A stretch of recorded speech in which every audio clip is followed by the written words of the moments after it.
Shalom, selamat pagi saudaraku yang dikasihi oleh Tuhan. Pagi ini kita renungkan firman Tuhan dengan judul Kunci Keberhasilan dan Keberuntungan di dalam hidup ini. Terambil dari kitab Yosua pasal 1 ayat yang ke-7 dan 9. Demikian bunyi firman Tuhan. Hanya kuatkan dan teguhkanlah hatimu. Dengan sungguh-sungguh bertindaklah hati-hati sesuai dengan seluruh hukum yang telah diperintahkan kepadamu oleh hamba-Ku Musa. Janganlah menyimpang ke kanan atau ke kiri, supaya engkau beruntung kemanapun engkau pergi. Janganlah engkau lupa memperkatakan kitab Taurat ini, tetapi renungkanlah itu siang dan malam, supaya engkau bertindak hati-hati sesuai dengan segala yang tertulis di dalamnya. Sebab dengan demikian perjalananmu akan berhasil dan engkau akan beruntung.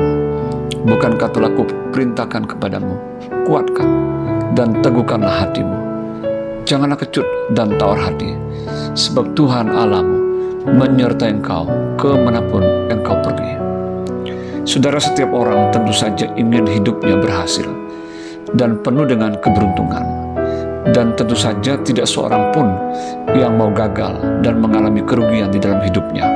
Pagi ini kita akan belajar dari firman Tuhan melalui Yosua 1 ayat 7-9. Di dalam ayat firman Tuhan ini memberikan kepada kita ada beberapa kunci agar kita dapat berhasil dan beruntung di dalam hidup ini. Yaitu yang pertama, memiliki kekuatan dan keteguhan hati di dalam mengikut Tuhan. Kekuatan dan keteguhan hati berbicara tentang ketetapan di dalam hati untuk komitmen dan taat kepada Tuhan dan firman-Nya. Orang yang memiliki kekuatan dan keteguhan hati tidak mendua hati dan kompromi terhadap dunia dan segala keinginannya. Hatinya sungguh-sungguh tertuju kepada Tuhan dan berusaha untuk menjalani hidup yang berkenan dan sesuai dengan kehendak Tuhan. Orang yang memiliki kekuatan dan keteguhan hati untuk hidup sesuai dengan firman Tuhan tidak akan menyimpang ke kanan dan ke kiri. Ia akan berjalan ke depan di dalam konsistensi dan komitmen kepada Tuhan dan firman-Nya. Dan orang yang memiliki kekuatan dan keteguhan hati di dalam hatinya tidak mudah menjadi kecut, tawar hati, dan goyah imannya ketika menghadapi berbagai badai di dalam hidupnya. Sebaliknya, ia akan terus bertekun dan mengandalkan Tuhan.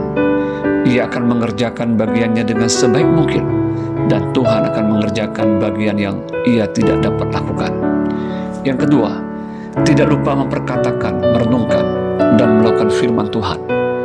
Seringkali orang Kristen senang mendengar khotbah dan pengajaran firman Tuhan. Namun jika firman Tuhan itu diterima hanyalah sebagai informasi, motivasi, dan pengetahuan belaka tanpa dilakukan dengan sungguh-sungguh, maka ia tidak akan berkenan dan menyenangkan hati Tuhan. Apalagi jika seseorang mengabaikan firman Tuhan, maka ia akan menanggung akibatnya. Amsal 13 ayat 13. Oleh sebab itu, marilah kita sungguh-sungguh mau memperkatakan, merenungkan, dan melakukan firman Tuhan. Pemazmur menggambarkan hidup orang yang kesukaannya Taurat Tuhan dan merenungkannya siang dan malam, seperti pohon yang ditanam di tepi aliran air, yang menghasilkan buahnya pada musimnya, dan yang tidak layu daunnya. Apa saja yang diperbuatnya berhasil. Mazmur 1 ayat 2-3. Yang ketiga, disertai Tuhan dimanapun kita berada.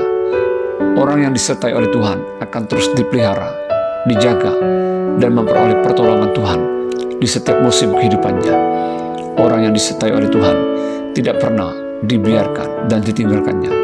Tuhan akan meneguhkan, menolong, memegang kita dengan tangan kanannya yang membawa kemenangan. Yesaya 41 ayat 10. Orang yang disertai oleh Tuhan akan melihat pertolongan dan keajaiban Tuhan di dalam hidupnya, karena Tuhan sanggup membuka jalan dan membuat sesuatu yang kelihatannya mustahil bagi manusia, tetapi sangat mungkin bagi Dia yang berkuasa.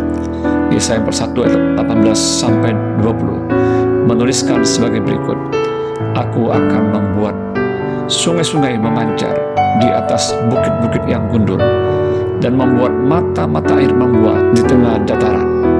Aku akan membuat padang gurun menjadi telaga dan memancarkan air dari tanah kering.